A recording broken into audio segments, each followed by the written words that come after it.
Okay, so we go back to the dojo. We go back to this idea of respect. It's very easy for people to be confused, to misinterpret what jujitsu or what karate is, what the martial arts are, what they're actually about. They don't even have an understanding of what the purpose is. And you could say that the purpose can be different for other people, but there are inherent purposes.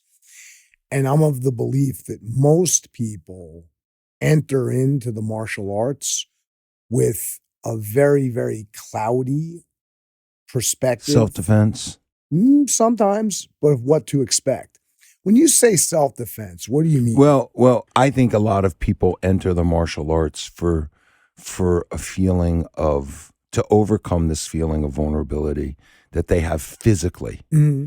And I think that is that what it's all about? No. Right. No, but not what but this is why I'm about. saying, like, it's cloudy for them. Yes. Right? Like, yes.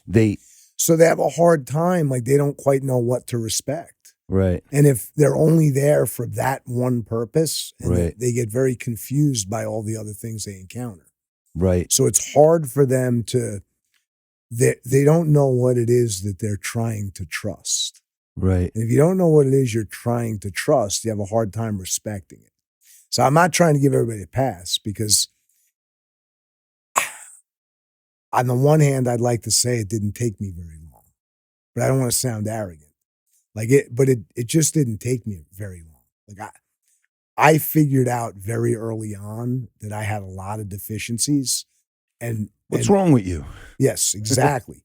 And martial arts would serve to give me an opportunity to correct them. Yeah. I haven't. Right. I haven't. Not all of them. Still in process. Yep. But there's no doubt in my mind that it's available. Yeah. It's all there. Right. It's all there. And I respect that. Bro, I respect that. How important is the actual act of bowing properly in the dojo to you? I think it's crucial. Yeah. I think it's crucial. But again, I'm selfish about it. I do it. Do you want the fingertips together? Do you want them don't slap the side of your pants? Nod. Nod, stuff like that. With the tongue out.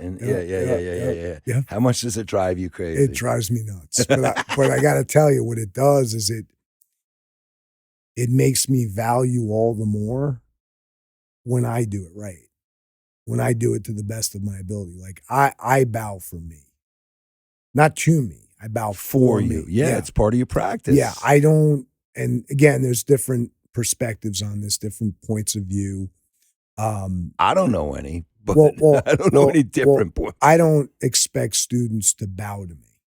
No, that's not what we're saying. No, I know, right? I know. But but we would agree that that's sometimes that what people believe, and that's sometimes that's a good distinction. Profess. No, that's not what we're saying. Yeah, no, I'm. It's not the martial arts doesn't begin and end with bowing to the teacher. Else, yeah, and so I believe the bow is a direct reflection of your self-respect.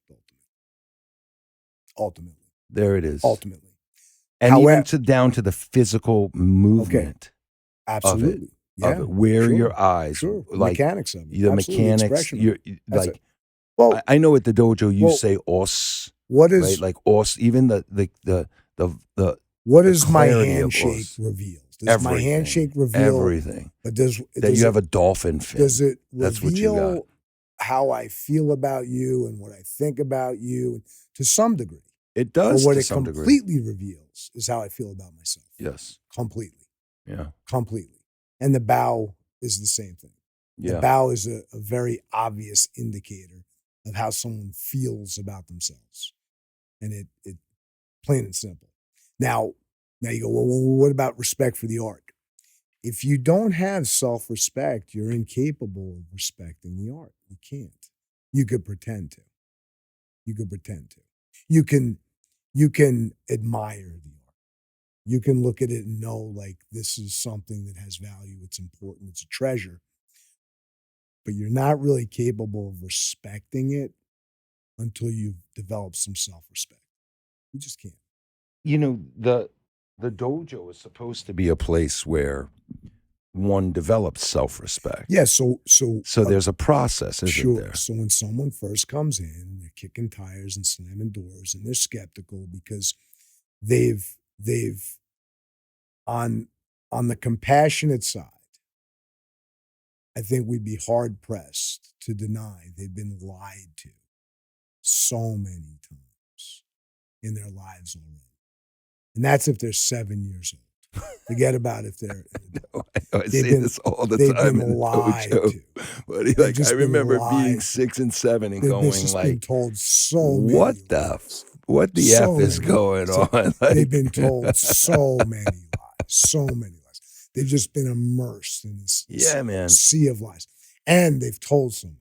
So let's not Right. oh, he's 7 years old and he's just a child and people have lied to him. Well, he's spun some tells some good ones, tells some good ones, some real good ones. My kid's 4, and he's like tells some good lies. He's like Mark Twain.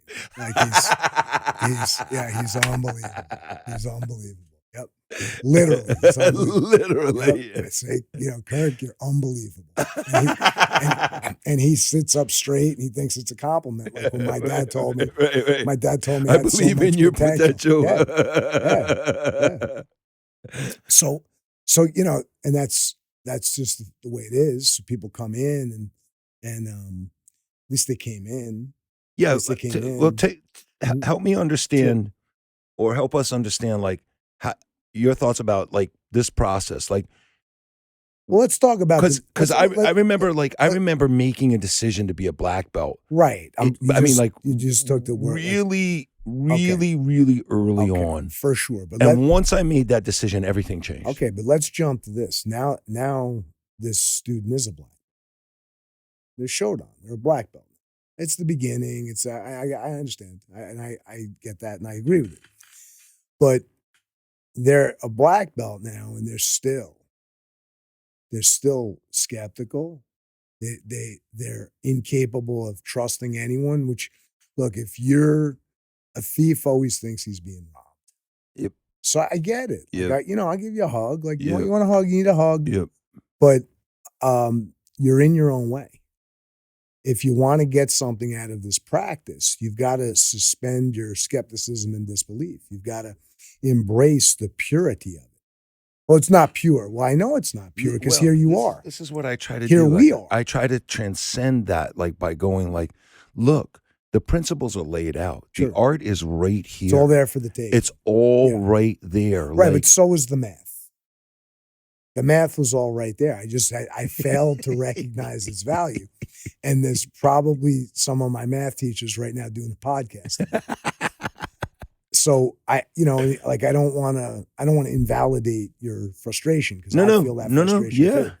But again, like it is all there. It's all. This is what I'm saying to you. It's all right there. Yeah, like, but so's the paint and the brush and the canvas. But you've learned to do something with it that I have not. It's all right there. I mean, it's just some paint, it's just some brushes, and it's just some canvas. Hell no. Well, but same with Karate Do. My friend Casey would say that's it. All it is paint on a canvas. That's it. Well, it in a way it is in the sense that it's all right there. Yeah. The old, I don't know if Michelangelo said it or not. I don't know if it was which one of the turtles said this, but it was that the David was already in the marble. In the stone. Michelangelo just removed everything that was not David. him. Yeah. But like take me through the process, but if man. You give me a slab of marble, I'm not. You're not making Barney rubble. Yeah, I'm making rubble. I'm not making Barney rubble. I'm just making rubble.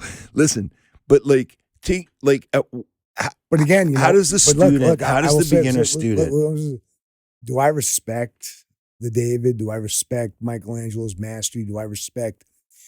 I do and I don't. I do and I don't. I admire it. I acknowledge that it has value. I mean, I could even be awed by it, but I don't respect it enough that I've chosen that path. So now here we are. You go, well, these people are in the dojo. I got news for you. You chose that path. Yeah. Like here you are. Right. Like I'm not, do I look like I've been painting? Like I don't have Right. oil paint. Right. So I haven't chosen that path. Right.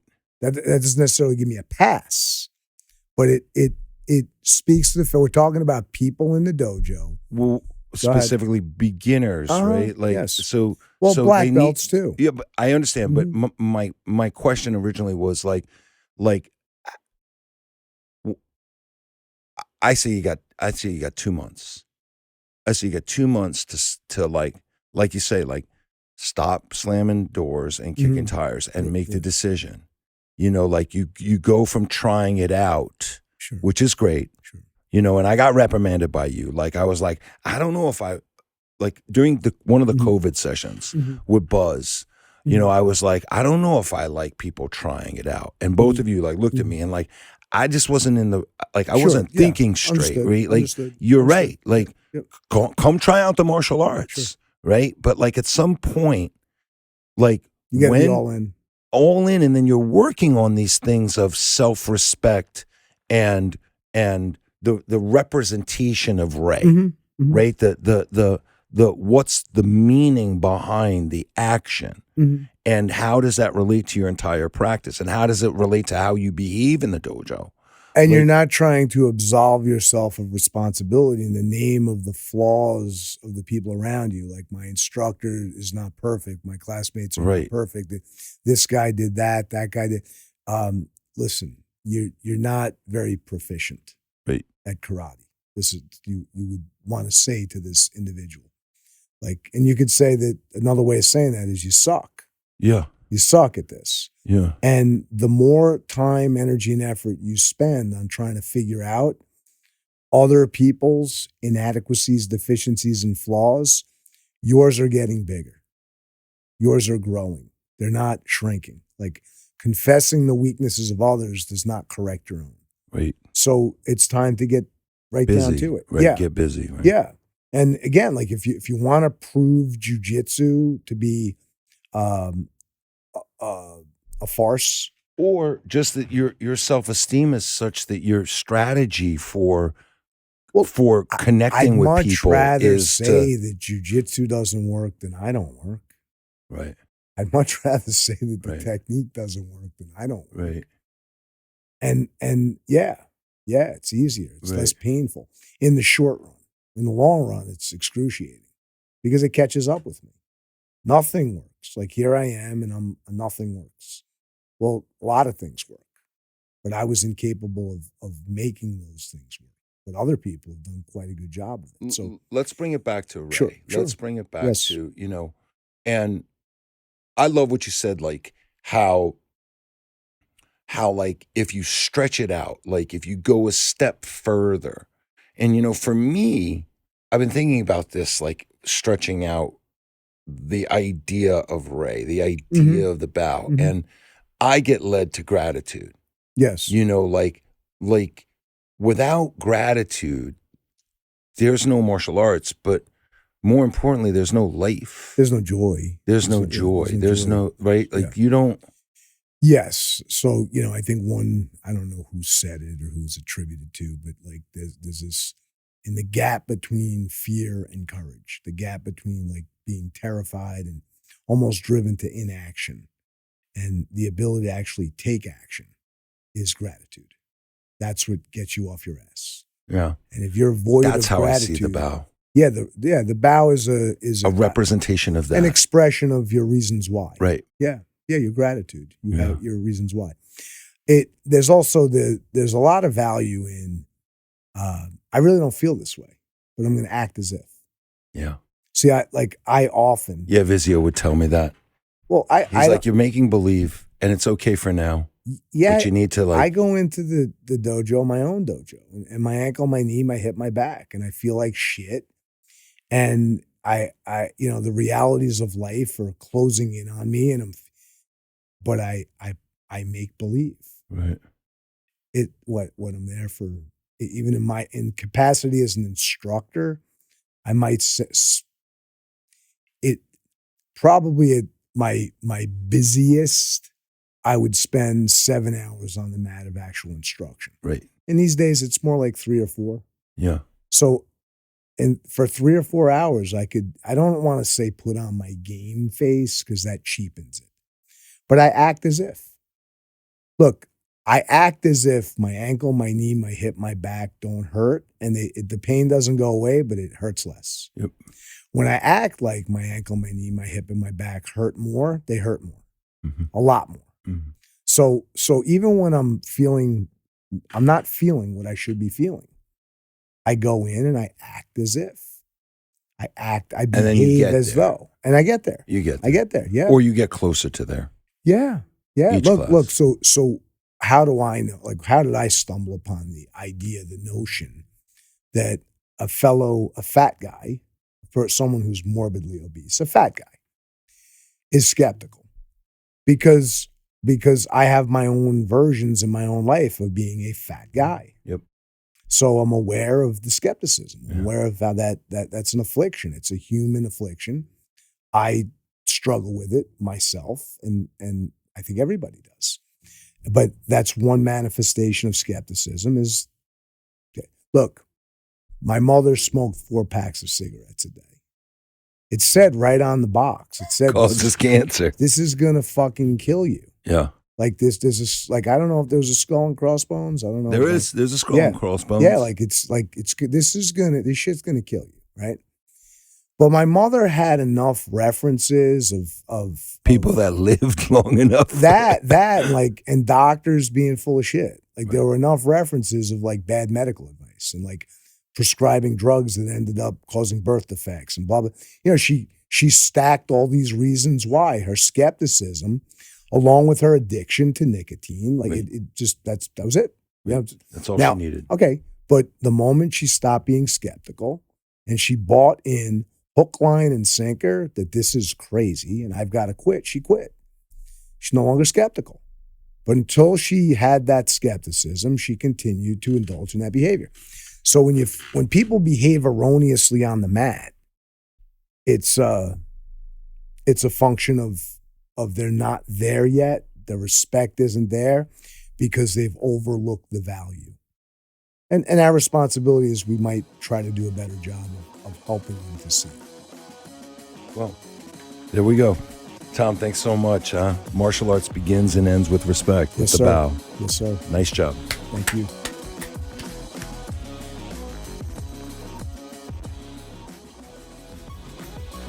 Thank you for listening to the Gentle Art Podcast. Please share, rate, and review.